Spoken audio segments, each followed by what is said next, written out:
अन्ततः नेपाल टिम जापानको टिमलाई पराजित गर्दै सुपर सिक्समा महत्त्वपूर्ण 2 अङ्कका साथ टी20 एसिया स्तरीय विश्वकप छनौटको सुपर सिक्समा प्रवेश गर्न सफल भएको छ। सुपर सिक्सका खेलहरू नेपाल टिमले सुपर सिक्समा कुन टिमसँग भिडिराखेको छ, ती खेल जितेमा नेपाल टिम विश्वकपमा पुग्न सक्छ, त्यो सम्बन्धी सम्पूर्ण अपडेट आजको भिडियोमा रहनेछ। नेपाल टिमको हौसलास्वरूप भिडियो लाइक, च्यानललाई सब्स्क्राइब गर्नुभएको छैन भनेदेखि एक सब्स्क्राइब र कमेन्ट बक्समा नेपाल टिमलाई आगामी खेलका लागि शुभकामना समेत अवश्य प्रदान गर्नुहोला। समूह चरण अन्तर्गतको पहिलो खेलमा ग्रुप बीमा रहेको नेपाल टिमले कुवेतको टिमलाई 58 रनले पराजित गर्दै विश्वकप छनौटको खेलमा शानदार सुरुवात गर्न सफल भएको थियो। नेपाल टिमले दिएको 142 रनको लक्ष्य पछ्याउने क्रममा कुवेतको टिम 83 रनमा समेटिँदा शानदार किसिमको जित निकालेको नेपाल टिम दोस्रो खेलमा जापान विरुद्ध सहजै किसिमको जित निकाल्न सफल भएको थियो। जापानले दिएको 132 रनको विजय लक्ष्य नेपाल टिमले 18 ओभरमा 5 विकेटको क्षतिमा पूरा गर्दै महत्त्वपूर्ण सुपर सिक्सका लागि 2 अङ्क समेत जोड्न सफल भएको हो। सुपर सिक्समा कुन टिम प्रवेश गरे त्यो पनि एकैचोटि चर्चा गरौँ। ग्रुप एबाट कतार र युएको टिमले सुपर सिक्समा स्थान बनाउँदा ग्रुप बीबाट नेपाल र जापानको टिम सुपर सिक्समा प्रवेश गरेका छन्। सी ग्रुपबाट ओमान र समाउको टिम सुपर सिक्समा प्रवेश गर्न सफल भएका छन्। र सुपर सिक्समा 2 अङ्क प्राप्त गर्ने टिममा ओमान, युई र नेपालको टिम पर्दा ओमानको टिमको 1.07 रन रेट रहेको छ भने दोस्रो नम्बरमा रहेको नेपाल टिमको 0.78 रन रेट रहेको छ।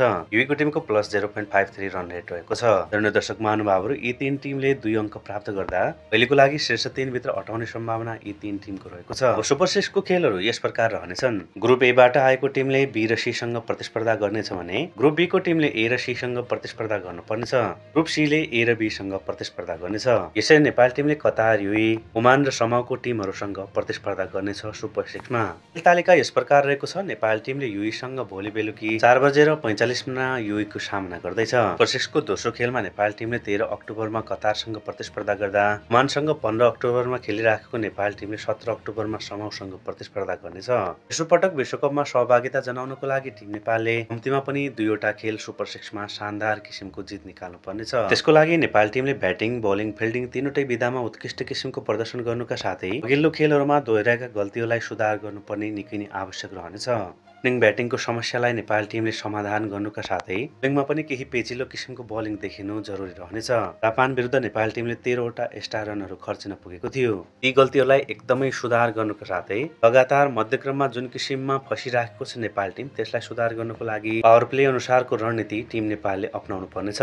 नेपालका लागि ओमान र युईको टिम चिर प्रतिद्वन्दी रहेका छन्। प्रत्येक पटकको भेटमा लगभग बराबरी किसिमको नतिजा यी दुवै टिमहरूले निकाल्दै आएका छन्। हेड टु हेडमा पनि लगभग बराबरी स्थानमा रहेको युईको टिमसँग खेलिराखेको नेपाल टिम विश्वकपमा पुग्नु छ भने नेपाल टिमले आफ्नो 100% दिनुका साथै सानो सानो गल्तीहरूलाई पनि सुधार गर्नुपर्नेछ। ब्याटिङ, बलिङ, फिल्डिङ विपक्षी टिममा हावी हुनुको लागि चुस्ती पनि नेपाली ब्याट्सम्यान र बलरहरूले देखाउनु पर्ने आवश्यक रहनेछ। फिल्डिङमा सजग र फुर्तीका साथ फिल्डिङ गर्नुका साथै बलिङमा कसिलो बलिङ, पावर प्ले अनुसारको रणनीतिका साथ नेपाली ब्याट्सम्यान र मैदानमा उत्रन्छन् भने युई विरुद्ध 100% जित नेपाल टिमले निकाल्नेछ।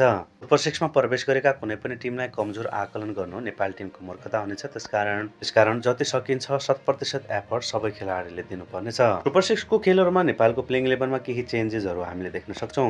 पटकको टी20 एसिया स्तरीय विश्वकप छनौटबाट शीर्ष 3 भित्र कुन टोलीहरू अटाउन सक्लान्, आफ्नो प्रतिक्रिया पनि तल कमेन्ट बक्समा अवश्य दिनुहोला। खेलकुद र क्रिकेट सम्बन्धी यस्तै ताजा र ब्रेकिङ अपडेटका साथ हामी उपस्थित हुनेछौँ। अहिलेको लागि यति नै। हवस्, नमस्ते, जय नेपाल, जय नेपाली क्रिकेट।